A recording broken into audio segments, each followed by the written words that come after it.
Hi friends, আজকে নতুন একটা ভিডিও নিয়ে চলে এলাম, যে ভিডিওতে অনেকগুলো বিষয় নিয়ে তোমাদের ক্লিয়ার করব। সেটা হচ্ছে আমাদের এখন যে রিক্রুটমেন্ট প্রসেসটা চলছে ডাব্লিউবিপি কনস্টেবল 2019, সেটা নিয়ে কথা বলবো। দ্বিতীয়ত জেল পুলিশ নিয়ে কথা বলবো। তৃতীয়ত এক্সাইজ কনস্টেবল নিয়ে কথা বলবো। সবকটা 2019-এর রিক্রুটমেন্ট।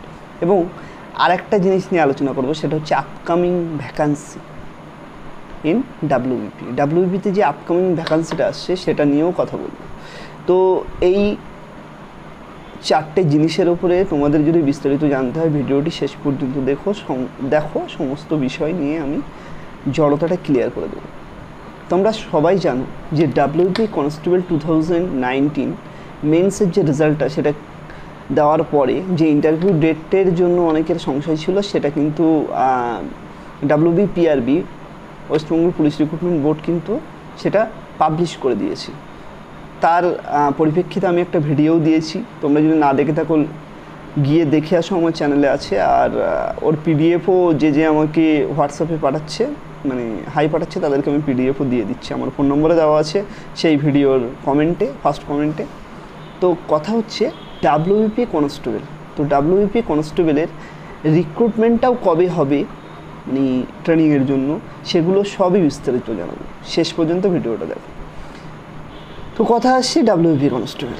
আমাদের ডাব্লিউবিপি কনস্টেবলে যে ইন্টারভিউ আছে, সেই ইন্টারভিউটা শেষ হচ্ছে পরের মাসে, অর্থাৎ আগস্ট মাসে শেষ হচ্ছে। জুলাই মাস থেকে শুরু হচ্ছে এবং আগস্ট মাসে শেষ হচ্ছে, তাই তো? তাহলে আগস্ট মাসে যদি শেষ হয়, আগস্ট মাসের কত তারিখে শেষ হচ্ছে? আমরা দেখলাম সর্বোচ্চ যে ডেটটা দেওয়া আছে সেটা 21 তারিখ। তো 21শে আগস্ট আমাদের সমস্ত ইন্টারভিউ শেষ হয়ে যাচ্ছে। তাহলে আমরা যদি আগের রিক্রুটমেন্টটা দেখে থাকি, তাহলে সেখানে আমরা দেখছি যে অ্যাভারেজ 2 মাসের গ্যাপ আছে ইন্টারভিউর পরে। কারণটা কি? ইন্টারভিউর পরে আমাদের কিছু ক্রাইটেরিয়া থাকে, যে কিছু ফর্মালিটিস থাকে। কি ফর্মালিটিস থাকে? সেটা হচ্ছে আমাদের ফার্স্ট হচ্ছে মেডিকেলটা কমপ্লিট হয়ে যাওয়ার পরে তারপরে আমাদের হয় ডকুমেন্ট ভেরিফিকেশান, অর্থাৎ ডিআইবি ভেরিফিকেশান, তাই তো? তারপরে আমাদের ট্রেনিংয়ের জন্য আমাদের যে পিডি আছে, যার পিডি আছে, যেমন বসিরহাট পিডি আছে, বারাসাত পিডি আছে, ব্যারাকপুর কমিশনারেট আছে। তো এরকম পিডি কমিশনারেট এর আন্ডারে সবার রিক্রুটমেন্ট হয়, অর্থাৎ জয়েনিং হয়। জয়েনিং হওয়ার পরে তারা কোথায় যায়? ট্রেনিং সেন্টারে যায়। তো আমাদের যেহেতু আগস্টে শেষ হয়ে যাচ্ছে 21 তারিখে সব ইন্টারভিউ, সুতরাং আমরা ধরে নিতে পারি যে সেপ্টেম্বর অক্টোবর, হয় অক্টোবরের শেষে অথবা নভেম্বরের প্রথম দিকে আমাদের জয়েনিং স্টার্ট হয়ে যাবে। এবার জয়েনিং প্রসেসটা কতদিন চলবে সেটা তো তোমরা বুঝতেই পারছো যে এবার জয়েনিং কিন্তু 3-4টে ফেজে হয়েছে, ওরকম ফেজে হতে পারে, ঠিক আছে? তো আমাদের ডাব্লিউবিপি পুলিশ কনস্টেবল 2019 এটা কিন্তু অক্টোবর নভেম্বর মাসে আমাদের প্রসেসটা শুরু হয়ে যাবে, ঠিক আছে? জয়েনিংটা শুরু হয়ে যাবে ইন্টারভিউ শেষ হওয়ার পরে। তারপরে আসছি আমরা জেল পুলিশ। কারণ কি, আমরা সবাই জানি যে জেল পুলিশের যে মাঠ, সেই মাঠটা কিন্তু আমাদের অলমোস্ট কমপ্লিট হয়ে গেছে। যেহেতু ডাব্লিউবিপি পুলিশ কনস্টেবল অর্থাৎ ডাব্লিউবিপির নোটিফিকেশানটা আগে বেরিয়েছিল, এই জন্য ডাব্লিউবিপি পুলিশ কনস্টেবলের কিন্তু ইন্টারভিউর যে নোটিফিকেশান সেটাও কিন্তু আগে বার করে দিয়েছে। তো তারপরে আমাদের আসছে জেল পুলিশের নোটিফিকেশান। জেল পুলিশে যারা মাঠ পাস করেছো তাদের কিন্তু ইন্টারভিউ হতে চলেছে খুব শীঘ্রই। অর্থাৎ আমাদের এই যে ইন্টারভিউ আগস্টে শেষ হচ্ছে, আগস্টের শেষে কিংবা সেপ্টেম্বরের প্রথম দিকে কিন্তু জেল পুলিশের কী হবে? ইন্টারভিউ কিন্তু শুরু হবে। এটা কিন্তু মাথায় রেখো। সুতরাং ইন্টারভিউটা নিয়ে একটু চর্চা করো, যারা জেল পুলিশে পাস করেছো, ঠিক আছে? তাদের আশা করি অনেক হেল্প হবে। এবার তারপরে আমরা আসছি এক্সাইজ কনস্টেবল। জেল পুলিশের বিস্তারিত তথ্য আমি পরের ভিডিওতে আরও জানাবো। এক্সাইজ কনস্টেবলে তোমরা সবাই জানো যে রেজাল্ট বেরিয়ে গেছে, মাঠটা খুব তাড়াতাড়ি হবে। কবে হবে? তো আমাদের এক্সাইজ কনস্টেবল জেল পুলিশ, এগুলো কারা নিয়ন্ত্রণ করে? WBPRB police recruitment board. তো পুলিশ রিক্রুটমেন্ট বোর্ডের যে ইন্টারভিউয়ের জন্য যথেষ্ট চাপে আছে। তো এই জেলের যেহেতু ভ্যাকান্সিটা কম আছে, সেই জন্য জেল পুলিশের ইন্টারভিউ চলাকালীন কিন্তু এক্সাইজ কনস্টেবলের মাঠটা শুরু হয়ে যাবে। তো আমরা ওটাও ধরতে পারি যে আগস্টের শেষে কিংবা সেপ্টেম্বরের প্রথম দিকে কিন্তু এক্সাইজ কনস্টেবলের মাঠ কিন্তু শুরু হয়ে যাবে। এই একটা লং টার্ম প্রসেস। তো এই প্রসেসটা কমপ্লিট করতে গেলে আমাদের কিন্তু ধাপে ধাপে এগোতে হবে, মানে সব রিক্রুটমেন্ট বোর্ডকে ধাপে ধাপে এগোতে হবে। তো যেহেতু ডাব্লিউবিপি পুলিশ কনস্টেবলের যে প্রসেস, সেই প্রসেসটা রানিং আছে, এখনও রানিং আছে, প্রসেসটা চলছে।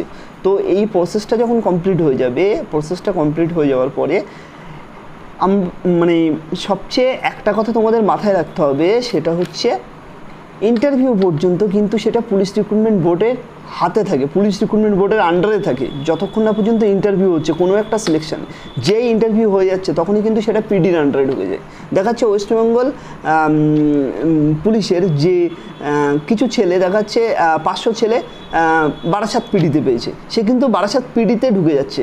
এবার তার যে মেডিকেল, সে মেডিকেলটা কিন্তু বারাসাত পিডির আন্ডারে হবে, অর্থাৎ বারাসাত জেলা হাসপাতালে কিন্তু তাদের মেডিকেল হবে, ঠিক আছে।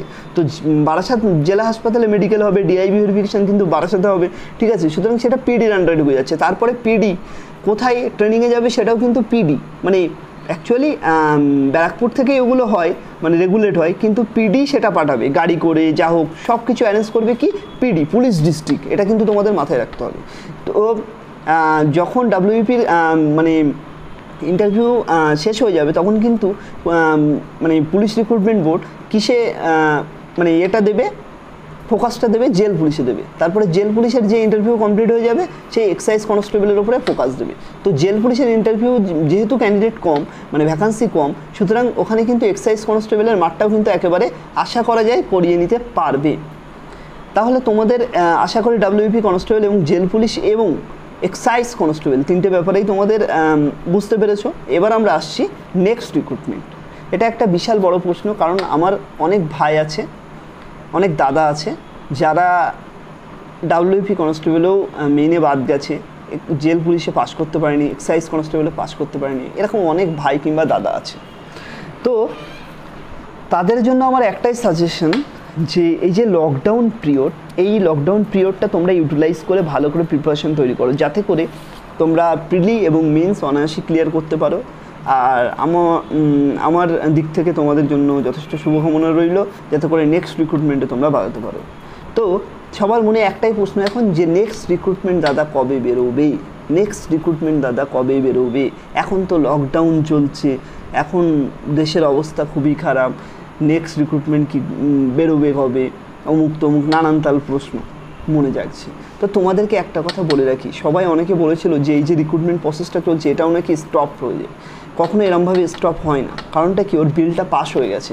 এই যে রেলে এনটিপিসির ফর্ম বেরিয়েছে, এটা কিন্তু রিক্রুটমেন্ট করাতেই হবে, যেহেতু বিলটা পাস হয়ে গেছে। তো আমাদের সবগুলোর বিল পাস হয়ে গেছে, এখন নেক্সট যে রিক্রুটমেন্ট তারও কিন্তু বিল অলরেডি পাস হয়ে আছে, যে আরও রিক্রুটমেন্ট হবে। তো এই যে রিক্রুটমেন্ট, এই রিক্রুটমেন্টটা কিন্তু এবছরের শেষে কিংবা সামনের বছরের প্রথম দিকে হওয়ার চান্সেস খুব বেশি। ওকে, হওয়ার চান্সেস খুব বেশি। শুধু এই যে পুলিশ রিক্রুট হবে তা কিন্তু নয়, তার সাথে সাথে গ্রুপ সি এবং ডি পদে কিন্তু রিক্রুট হতে চলেছে, হবে রিক্রুট। আমরা সবাই ভাবছি যে রিক্রুটমেন্ট হবে না, অনেকটা অর্থনীতি ডাউন হয়ে গেছে, এরকম কিছুই না, হবে রিক্রুটমেন্ট হবে। অবশ্যই অর্থনীতির হাল একটু খারাপ হয়েছে, যেহেতু লকডাউন ছিল আমাদের, সবাই জানো। তো এই যে রিক্রুটমেন্টটা তো হবে, তোমরা ভালো করে পড়াশুনো করো, পড়াশুনোর দিকে ফোকাস দাও, যাতে করে ওই রিক্রুটমেন্টে তোমরা সাকসেস পাও। আমি চাই সাকসেস পাও তোমরা। আর রিক্রুটমেন্টটা কিন্তু খুব তাড়াতাড়ি আসতে চলেছে। ধরে নিতে পারো তোমরা এই যে কনস্টেবল, এক্সাইজ এবং জেল পুলিশের যে রিক্রুটমেন্ট প্রসেস, এটা কিন্তু আশা করা যায় নভেম্বর নাগাদ, নভেম্বর বড়জোর হলে ডিসেম্বরের ফার্স্ট উইকের মধ্যে সব কমপ্লিট হয়ে যাবে প্রসেস। ইভেন জয়েনিং পর্যন্ত হয়ে যেতে পারে। তো এই জয়েনিং প্রসেস হওয়ার পরে কিন্তু পুলিশ রিক্রুটমেন্ট বোর্ড চাইবে যে এর নোটিফিকেশানটা বার করার এবং তার সাথে সাথে পরীক্ষাগুলো কন্ডাক্ট করার। তো ধরে নিতে পারে এ মাসের প্রথম কিংবা পরের মাসের এ বছরের শেষ কিংবা পরের বছরের প্রথম দিকে কিন্তু তোমাদের এই রিক্রুটমেন্টটা চলে আসবে। সুতরাং এখন থেকে প্রিপারেশান নাও, যাতে করে নেক্সট রিক্রুটমেন্টটা যেন তোমাদের হাত থেকে না বেরোয়, ওই রিক্রুটমেন্টে তোমাদেরকে বাধাতেই হবে, এরকম একটা কনফিডেন্স নিয়ে পড়াশোনা শুরু করে দাও। আশা করি তোমরা পারবে, ঠিক আছে। তো আজকের ভিডিও এতটুকুই। আশা করি তোমাদের মোটামুটি ক্লিয়ার করতে পারলাম যে রিক্রুটমেন্ট প্রসেস কত দূর এগোবে, কী হবে কি না হবে। তো তোমাদের যদি ভালো লেগে থাকে তাহলে একটা লাইক করে দিও, আর যদি মনে কোনো কোয়ারিজ থাকে তাহলে কমেন্ট করে আমাকে জানাবে, আমি সবার কোয়েশ্চেনের অ্যান্সার দেব যতটুকু সম্ভব, ঠিক আছে? কোনো দ্বিধাবোধ করবে না, অবশ্যই আমাকে জানাবে, আমি যতটুকু জানি সলভ করার চেষ্টা করব, না জানলে কারোর কাছে জিজ্ঞাসা করব যে এটা কবে হতে পারে কি না হতে পারে, তো চেষ্টা করব আমি, ঠিক আছে? তো তোমরা ভালো করে পড়াশুনো করো, লকডাউনের টাইমটাকে ইউটিলাইজ করো। অল দ্য বেস্ট, দেখা হচ্ছে নেক্সট ভিডিওতে। জয় হিন্দ।